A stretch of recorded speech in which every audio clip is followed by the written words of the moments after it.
జగన్ హయాంలో ఆగిపోయిన అమరావతి పనులు పునఃప్రారంభమయ్యాయి. రాష్ట్ర విభజన తర్వాత సీఎం అయిన చంద్రబాబు అట్టహాసంగా ప్రారంభించిన నిర్మాణాలు జగన్ హయాంలో పిచ్చి చెట్లతో అడవుల్లా మారిపోయిన సంగతి తెలిసిందే. మళ్ళీ అక్కడ నిర్మాణాలను పట్టాలెక్కించే దిశగా సీఎం చంద్రబాబు ఇప్పుడు అడుగులు వేస్తున్నారు. మరి ఈ 5 ఏళ్లలో అయినా రాజధాని నిర్మాణం పూర్తయ్యేనా? అభివృద్ధి వికేంద్రీకరణ ఏ మేరకు చేపడతారు? గతంలో తాత్కాలిక నిర్మాణాలు అన్న చంద్రబాబు ఈసారైనా శాశ్వత నిర్మాణాలను చేపడతారా? రాజధాని పూర్తవడానికి ఎంత మేరకు ఖర్చు కానుంది? అందుకు నిధులు ఎలా సమకూర్చుకోబోతున్నారు?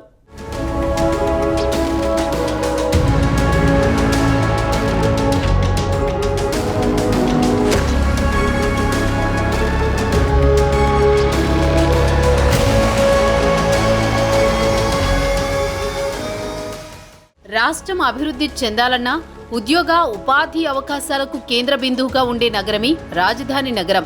దేశంలో అయినా, ప్రపంచంలో అయినా, లేదంటే వేరే ఇతర రాష్ట్రాల్లో అయినా రాజధాని నగరానికి ఉండే ప్రాధాన్యత వేరు. ఎందుకంటే ఆయా రాష్ట్రాలకు లేదంటే దేశాలకు రాజధాని నగరమే తలమానికంగా, ముఖ చిత్రంగా ఉంటుంది. అభివృద్ధి అన్నది 4 దిశల విస్తరించినా సరే రాజధానికి ఉండే ప్రాముఖ్యత వేరు. ఎందుకంటే అదొక ఐకానిక్ సిటీగా ఉంటుంది కాబట్టి. ఉదాహరణకు హైదరాబాద్నే తీసుకుంటే 2 తెలుగు రాష్ట్రాలకు హైదరాబాదే ప్రస్తుతానికి అత్యధిక ఉద్యోగాలు గాని, ఉపాధి గాని కల్పించే ఏకైక నగరంగా ఉంది. కారణం, హైదరాబాద్ సిటీలోని అనేక పరిశ్రమలు, సంస్థలు కొలువై ఉన్నాయి. సాఫ్ట్వేర్ రంగం గాని, ఫార్మా రంగం గాని, సినిమా రంగం గాని, లేదంటే వేరే ఏ ఇతర రంగాలైనా ప్రత్యక్షంగానూ పరోక్షంగానూ లక్షలాది మందికి ఉద్యోగ ఉపాధి అవకాశాలు కల్పిస్తున్న నగరం భాగ్యనగరం. ఉమ్మడి ఆంధ్రప్రదేశ్ రాష్ట్రానికి సుదీర్ఘ కాలం పాటు రాజధానిగా ఉన్న హైదరాబాద్ను నాడు చంద్రబాబు అనేక సంస్కరణలు తీసుకొచ్చి అభివృద్ధి దిశగా బీజం వేసిన సంగతి అందరికీ తెలిసిన విషయమే. హైటెక్ సిటీ నిర్మాణంతో హైదరాబాద్ రూపురేఖలే మారిపోయాయి. వందలాది సాఫ్ట్వేర్ ప్రముఖ కంపెనీలన్నీ హైదరాబాద్లో కొలువు తీరడంతో నగరంలో అంతకు ముందున్న పరిస్థితులకు భిన్నంగా అభివృద్ధికి బీజం పడింది. సాఫ్ట్వేర్ పరిశ్రమలకు అనుబంధ పరిశ్రమలు, అదేవిధంగా హోటల్స్, అదేవిధంగా కన్స్ట్రక్షన్, పబ్బులు, ఇలా ఒకదానిపై ఒకటి ఆధారపడి అనేక రంగాలు హైదరాబాద్లో విస్తరించి నగర అభివృద్ధికి కారణమయ్యాయి. అంతేకాకుండా ఇతర వేరే ప్రైవేట్ సంస్థలు కూడా హైదరాబాద్లో కొలువు తీరడంతో ఉద్యోగ ఉపాధి అవకాశాలకు అనువుగా మారి అభివృద్ధి దిశలో పయనించింది. అయితే 2014లో రాష్ట్ర విభజన తర్వాత ఏపీ దిక్కుతోచని పరిస్థితుల్లోకి వెళ్లిపోయింది. 10 ఏళ్ల పాటు ఉమ్మడి రాజధానిగా హైదరాబాద్ నగరం ఉన్నా నాడు చంద్రబాబు అమరావతికి మఖం మార్చేశారు. అయితే అమరావతిని అభివృద్ధి చేయాలని అక్కడ నిర్మాణాలు చేపట్టారు. అంతేకాదు కంపెనీలకు పెట్టుబడులను, పరిశ్రమలను ఆకర్షించాలని సింగపూర్ లాంటి సంస్థలతో మాట్లాడి అందుకు అడుగులు వేశారు చంద్రబాబు. అయితే రాజధాని నిర్మాణం సాగుతున్న క్రమంలో 2019 ఎన్నికలు రావడం, అప్పుడు జగన్ గెలవడం, జగన్ సీఎం అయిన తర్వాత అమరావతి నిర్మాణం ఆగిపోవడం, 3 రాజధానులను నాటి వైసీపీ సర్కార్ తెర మీదకు తీసుకురావడంతో గత 5 ఏళ్లలో ఏపీ రాజధాని లేని రాష్ట్రంగా మిగిలిపోయింది.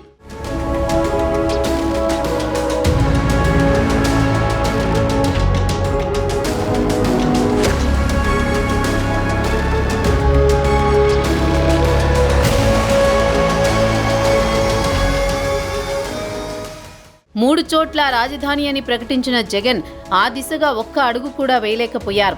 ఒక్క ఇటుక కూడా పేర్చలేకపోయారు. దీంతో మీ రాజధాని ఏది అని అడిగితే ఏపీ వాసులు తలదించుకోవాల్సిన పరిస్థితి. అయితే ఏపీలో అతిపెద్ద నగరంగా ఉన్న విశాఖపట్నం, అభివృద్ధి చెందుతున్న తిరుపతి, కర్నూలు లాంటి నగరాలు, ఇంకోవైపు రాష్ట్రానికి మధ్యలో ఉన్న విజయవాడ, గుంటూరు సిటీలు, ఇలా రాష్ట్రంలో పెద్ద నగరాలు ఉన్నప్పటికీ చంద్రబాబు అమరావతిని రాజధానిగా ప్రకటించారు. అయితే అమరావతి అనే సిటీ భౌగోళికంగా లేదు, ఊహాజనిత నగరం మాత్రమే. కేవలం ఆ పేరుతో ఓ మండల కేంద్రం మాత్రమే ఉంది. అయితే చంద్రబాబు మళ్లీ సీఎం అవడం, కూటమి అధికారంలోకి రావడంతో రాజధానిగా మళ్లీ అమరావతిని ప్రకటించి చంద్రబాబు అక్కడి నిర్మాణాలను పునః ప్రారంభించారు. అయితే ఈ 5 ఏళ్లలో అయినా అమరావతి నిర్మాణాన్ని పూర్తి చేస్తారా అన్న ప్రసంగాలు తలెత్తుతున్నాయి.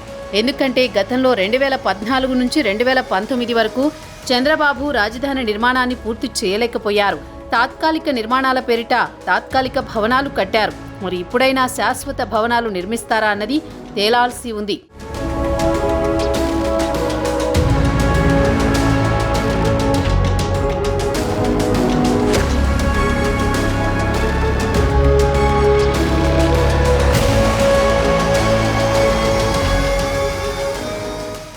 రాజధాని నిర్మాణం అంటే అంత ఆషామాషీ వ్యవహారం కాదు, చాలా ఖర్చుతో కూడుకున్న పని. అయితే రాష్ట్ర ఖజానాలో డబ్బులు లేవు. వస్తున్న రెవెన్యూ మొత్తం జీతాలకు, పెన్షన్లకు, సంక్షేమ పథకాలకు చాలని పరిస్థితి. ఇప్పుడు మళ్ళీ రాజధాని నిర్మాణం అంటే దానికి చాలా ఖర్చవుతుంది. వందల వేల కోట్లలో ఆ డబ్బులు ఎలా సమకూర్చుకుంటారు అన్నదే తేలాల్సి ఉంది. రాష్ట్రానికి రాజధాని తప్పనిసరి. అయితే అమరావతి నిర్మాణం మరి ఏ మేరకు వేగంగా పట్టాలెక్కుతుందో చూడాలి. అదేవిధంగా ఈ 5 ఏళ్లలో రాజధానిని ఏ మేరకు నిర్మిస్తారో, ఏ మేరకు పూర్తి చేస్తారో కూడా తేలాల్సి ఉంది. అయితే ఇక్కడే మరో ప్రశ్న వినిపిస్తోంది. అదేంటి అంటే, అభివృద్ధి మొత్తాన్ని ఒకే చోట కేంద్రీకరిస్తారా, లేదంటే రాష్ట్రమంతటా వికేంద్రీకరిస్తారా అన్న ప్రశ్నలు తలెత్తుతున్నాయి.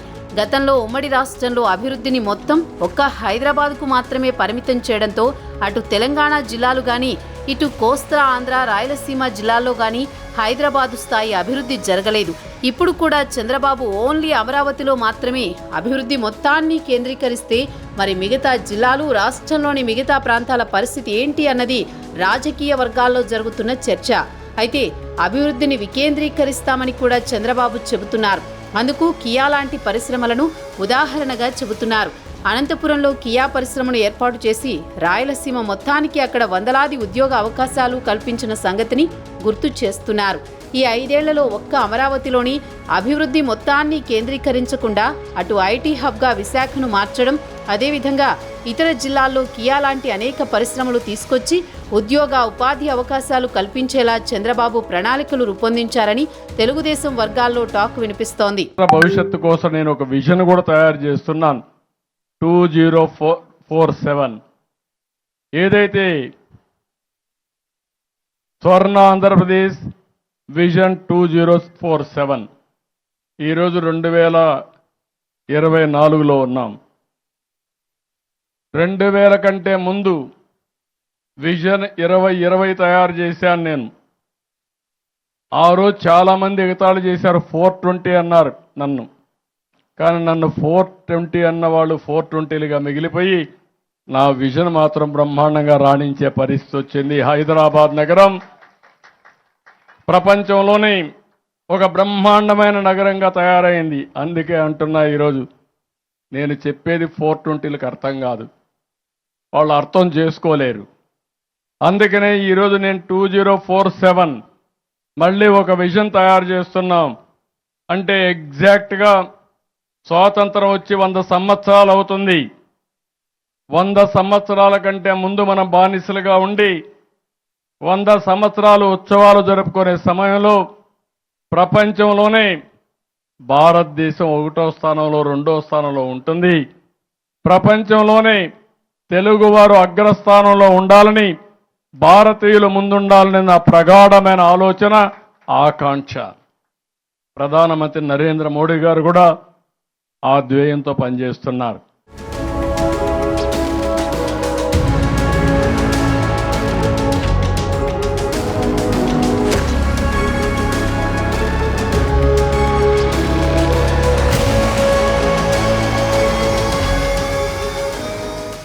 మొత్తానికి ఏపీ రాజధాని అమరావతి పూర్వవైభవం దిశగా అడుగులు పడుతున్నాయన్న చర్చ టీడీపీ వర్గాల్లో వినిపిస్తోంది. ముఖ్యమంత్రి చంద్రబాబు అమరావతిలో రాజధాని నిర్మాణ పనులను పునః ప్రారంభించారు. ముందుగా తుళ్లూరు మండలం ఉద్దండరాయునిపాలెం దగ్గర సిఆర్డీఏ ఆఫీసు పనులను ప్రారంభించి ఆ కార్యక్రమాన్ని మొదలుపెట్టారు. సిఆర్డీఏ భవన ప్రాంగణంలో సీఎం చంద్రబాబు, మంత్రి నారాయణ పూజా కార్యక్రమం నిర్వహించారు. 2014 నుంచి 19 మధ్య 160 కోట్లతో అప్పటి టీడీపీ ప్రభుత్వం హయాంలో 7 అంతస్తుల్లో సిఆర్డీఏ కార్యాలయ పనులు చేపట్టారు. 2017లో ప్రాజెక్టు కార్యాలయ నిర్మాణాన్ని ప్రారంభించారు. గత ప్రభుత్వం అధికారంలోకి వచ్చాక ఈ పనులను పక్కన పెట్టారు. ఇప్పుడు మొత్తం 3.62 ఎకరాల్లో G+7 భవనాన్ని ఇక్కడ ప్రభుత్వం నిర్మిస్తోంది.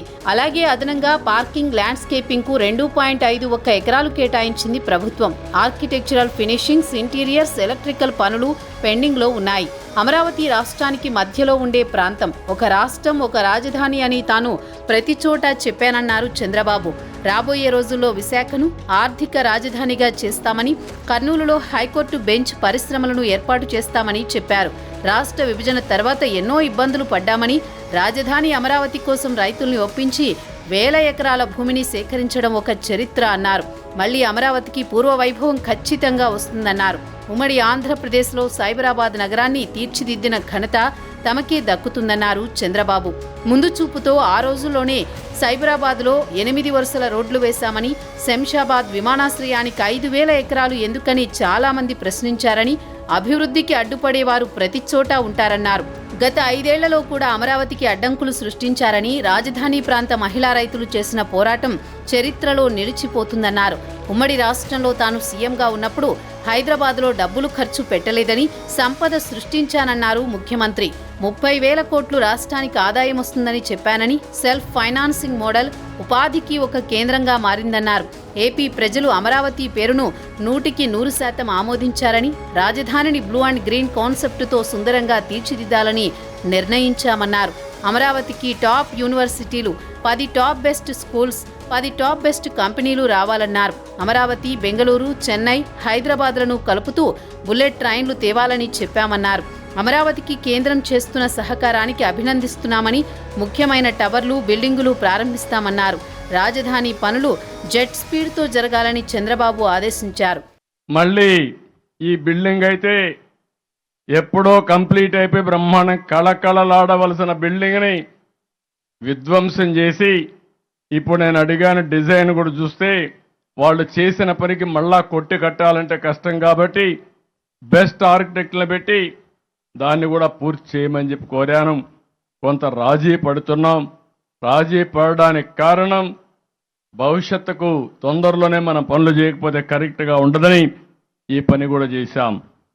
ఇక్కడ మీరు చూస్తే 160 కోట్లతో G+7 2,42,000 స్క్వేర్ ఫీట్కి ఈరోజు ప్రారంభించాం.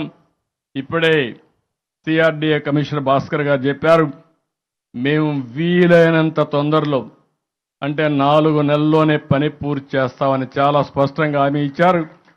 హామీ ఇవ్వడం కాదు, ఈ రోజు నుంచి 4వ నెల అవుతానే 161వ రోజున, అంతేనా, 121వ రోజున మళ్ళీ ఇక్కడికి వస్తా, ఇనాగరేషన్ చేస్తామని చెప్పి కూడా నేను మీకు తెలియజేస్తున్నా.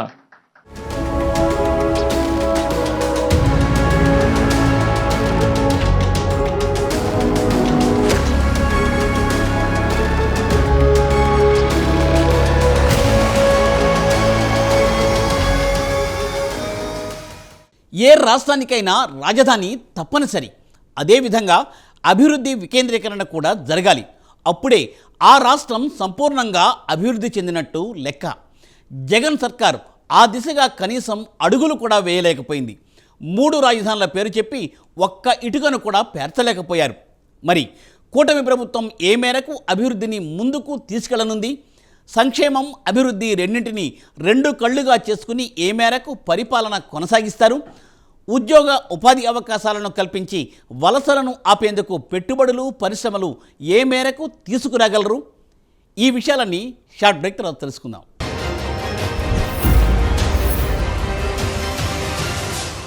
మూడు రాజధానుల పేరు చెప్పి వైసీపీ గతంలో ఎంతగా హల్చల్ చేసిందో ప్రత్యేకించి చెప్పనక్కర్లేదు. ఇక ఆనాడు సీఎంగా ఉన్న జగన్ అయితే విశాఖ నుండి పరిపాలన మొదలుపెట్టేస్తాం అని తెగ హడావిడి చేసేశారు. విశాఖకు వైసీపీ ప్రాధాన్యత ఇస్తే అమరావతిని మొట్టమొదటి నుండి టీడీపీ, జనసేన సపోర్ట్ చేస్తూ వచ్చాయి. అసెంబ్లీ ఎన్నికల ముందు వరకు ఎన్నికల్లో వైసీపీ గెలిస్తే 3 రాజధానులు, కూటమి గెలిస్తే అమరావతిని రాజధానిగా ముందుకు తీసుకెళ్లడం ఖాయం అన్న వాదన వినిపించింది. అయితే వైసీపీ 3 రాజధానుల పేరు చెప్పి కనీసం ఒక్క ఇటుకు కూడా వేయకపోవడంతో కూటమికే ప్రజలు పట్టం కట్టారు. మరి ప్రజల నమ్మకాన్ని కూటమి సర్కార్ ఏ మేరకు నిలబెట్టుకోగలదు? ఏ మేరకు రాజధాని నిర్మాణాన్ని పూర్తి చేయగలదు?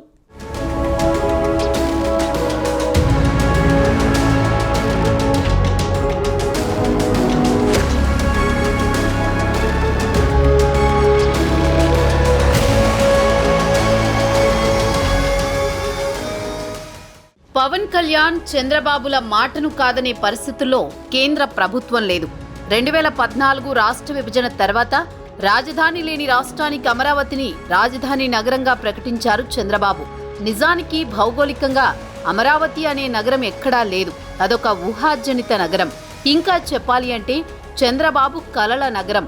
అనేక పరిశ్రమలు, పెట్టుబడులు తీసుకొచ్చి ఆ నగరాన్ని అభివృద్ధి చేసి ఏపీకి ఒక రాజధానిని కల్పించాలి అన్నది బాబు ఉద్దేశం. అయితే జగన్ రాకతో దానికి బ్రేక్ పడింది. అమరావతి నిర్మాణం ఆగిపోయింది. జగన్ ప్రభుత్వం మీద 5 సంవత్సరాల సుదీర్ఘ పోరాటం చేశారు అమరావతి రైతులు. ఎట్టకేలకు ఈసారి మళ్లీ కూటమి ప్రభుత్వం రావడంతో అమరావతి రైతులు ఆనందంగా ఉన్నారు.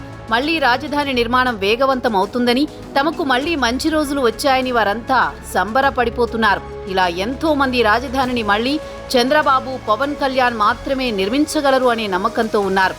అటు పవన్ కళ్యాణ్ సైతం అమరావతికి మొదటి నుంచి సపోర్ట్ చేస్తున్న సంగతి తెలిసిందే.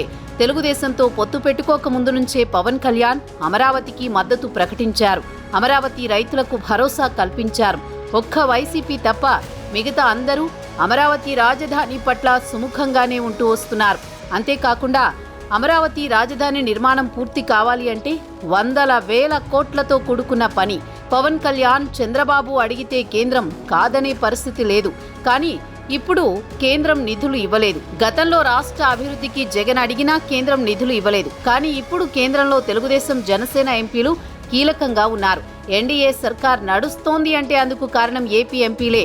రాజధాని నిర్మాణం కోసం పవన్ కళ్యాణ్, చంద్రబాబు మరి ఏ మేరకు కేంద్రంపై ఒత్తిడి తెచ్చి నిధులను రాబట్టగలుగుతారో చూడాల్సి ఉంది.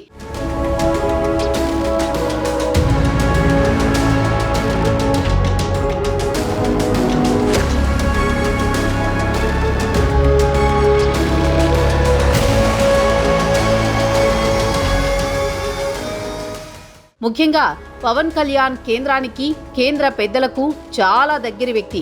పవన్ కళ్యాణ్ అన్నా కూడా మోదీకి గాని, బీజేపీ పెద్దలకు కానీ అంతే ఇంట్రెస్ట్. ఎందుకంటే తెలుగుదేశం, బీజేపీ, జనసేనలో ఏపీలో పొత్తులో ఉన్నప్పుడే తెలుగుదేశాన్ని కూడా ఎన్డీఏలోకి తెచ్చేందుకు పవన్ కళ్యాణ్ శతవిధాలా ప్రయత్నించారు. తొలుత బీజేపీ పెద్దలు పవన్ ప్రతిపాదనకు అంగీకరించలేదు. అయితే ఎలాగోలా కేంద్రాన్ని ఒప్పించారు పవన్.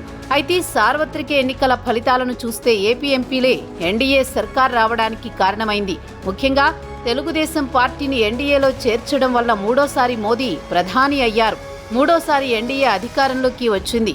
దీంతో ఇదంతా పవన్ కళ్యాణ్ చలువే అని, పవన్ కళ్యాణ్ ముందు చూపు వలనే వరుసగా మూడోసారి దేశంలో ఎన్డీఏ సర్కార్ అధికారంలోకి వచ్చిందని బీజేపీ పెద్దలు పవన్ కు ప్రత్యేక గౌరవం ఇస్తున్నారు. మొన్నటికి మొన్న హర్యానా పర్యటనకు పవన్ వెళ్లినప్పుడు గౌరవ మర్యాదలు, సత్కారాలు చేసి పంపించారు. దీన్ని బట్టి చూస్తే పవన్ కు కేంద్రం ప్రత్యేక ప్రాధాన్యత ఇస్తోందని ప్రత్యేకించి చెప్పక్కర్లేదు. ఈ తరుణంలో పవన్ ఏది అడిగినా కేంద్రం కాదనే పరిస్థితి లేదు. అమరావతి రాజధానికి మొదటి నుంచి సపోర్ట్ చేస్తున్న పవన్ కళ్యాణ్ మరి కేంద్రంపై ఏ మేరకు ఒత్తిడి తెచ్చి నిధులను రాబట్టగలుగుతారు అన్నదే తేలాల్సిన విషయం. నేడు అమరావతి మళ్లీ పునర్నిర్మాణం అవుతుందంటే దానికి కారణం పవన్ కళ్యాణ్ అన్న చర్చ సైతం రాజకీయ వర్గాల్లో ఉంది.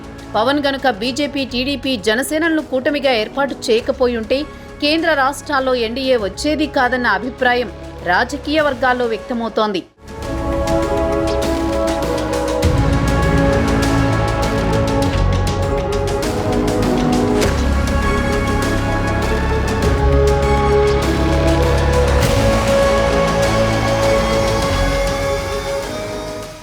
ఒకవేళ జగన్ విశాఖలో రాజధాని ఏర్పాటు చేసి ఉంటే ఏం జరిగేదో కానీ ఏమీ చేయకుండా దిగిపోవడం వలన ఇంతకాలం రాష్ట్ర రాజధానిపై నెలకొన్న అస్పష్టత తొలగిపోయిందని రాజకీయ వర్గాల్లో చర్చ జరుగుతోంది.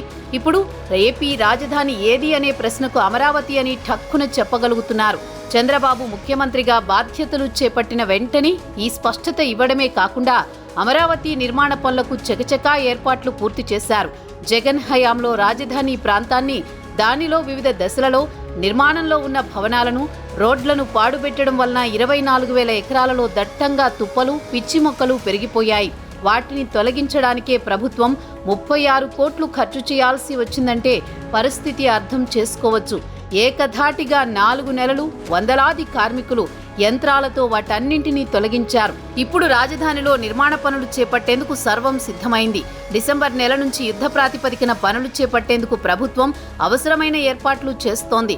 ఇటీవల చెన్నై, హైదరాబాద్ ఐఐటీల నుంచి నిపుణులు గత 5 ఏళ్లుగా నీళ్లలో మునిగి ఉన్న హైకోర్టు, సచివాలయం తదితర భవనాల పునాదులను పరిశీలించి అవన్నీ దృఢంగా ఉన్నాయని, వాటిపై నిర్మాణాలు చేపట్టవచ్చని తేల్చి చెప్పడం ఊరట కలిగించే విషయమే. పునాదులు సిద్ధంగా ఉన్నాయి కనుక వాటిపై ముందు అనుకున్న ప్రకారం భవనాల నిర్మాణం శరవేగంగా చేయవచ్చు. ఈసారి 2027లో జమిలి ఎన్నికలు జరిగే అవకాశం ఉంది కనుక అదే డెడ్లైన్గా భావించి యుద్ధ ప్రాతిపదికన అమరావతి నిర్మాణ పనులు జరిగే అవకాశం ఉంటుంది. కనుక 2027లోగా రాజధాని అమరావతికి రూపురేఖలు తీసుకురావాల్సి ఉంటుంది.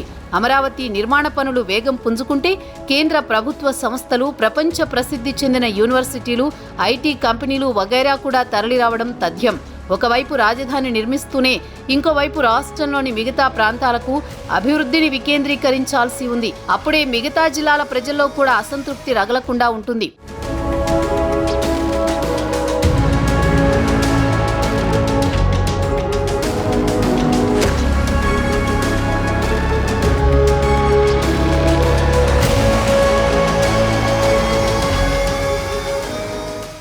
ఏపీని బాగు చేసుకోవాల్సిన బాధ్యత ఒక్క చంద్రబాబు, పవన్ మీదనే కాకుండా రాష్ట్ర బీజేపీ ఎమ్మెల్యేలు, ఎంపీలపై కూడా ఉంది. ఆ దిశగా వారు కూడా తమ ప్రయత్నాలను ముమ్మరం చేయవలసిన అవసరం ఉంది. విభజన తర్వాత దెబ్బతిన్న స్టేట్ను దేశంలోనే ధనిక రాష్ట్రంగా తీర్చిదిద్దాలి. మోదీ మూడోసారి ప్రధాని అయ్యారంటే అందుకు కారణం ఏపీ ప్రజలే. మరి మోదీ ఏపీ ప్రజల రుణం తీర్చుకుంటారా అన్న చర్చ కూడా వినిపిస్తోంది. 2014లో ఎన్నికల ప్రచారంలో భాగంగా ఏపీలో పర్యటించిన సందర్భంగా మోదీ రాష్ట్రానికి పలు వాగ్దానాలు చేశారు. అయితే ఆ తర్వాత వాటిపై సీత కన్నేశారు. ఏ హామీని పూర్తిగా అమలు చేయలేదు. రాజధాని Amaravati, Polavaram project, Visakha railway zone ఇలా ఏ విషయాన్ని తీసుకున్నా ఏపీకి సహకారం అందించే విషయంలో అప్పటి మోదీ సర్కార్ ముందుకు రాలేదు. అప్పట్లో మోదీ సర్కార్ తీరు వల్లే తెలుగుదేశం ఎన్డీఏ కూటమి నుంచి బయటకు వచ్చిందనడంలో సందేహం లేదు. ఆ విషయంలో తెలుగుదేశం అధినేత చంద్రబాబు అప్పట్లోనే పలుమార్లు స్పష్టత ఇచ్చారు. మోదీ సర్కార్ విధానాలతో కాదు, ఏపీ ప్రయోజనాల పట్ల ఆ ప్రభుత్వం తీరుతోనే తమ పేచీ అని పలు సందర్భాల్లో చెప్పారు.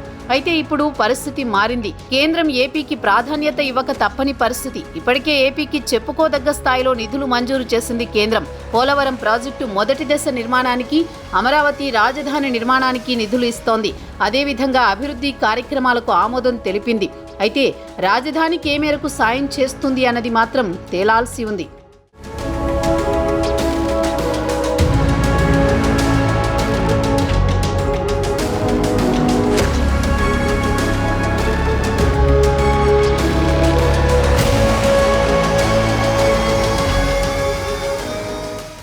గత 5 ఏళ్లలో కేంద్ర ప్రభుత్వం నుండి పెద్దగా సహాయం అందని సంగతి అందరికీ తెలిసిన విషయమే.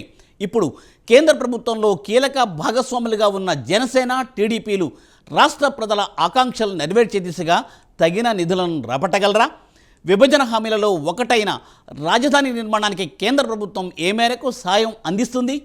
5.5 కోట్ల ఆంధ్రుల ఆకాంక్షలు పవన్, చంద్రబాబు ఏ మేరకు నెరవేర్చగలరు అన్నది తేలాల్సి ఉంది.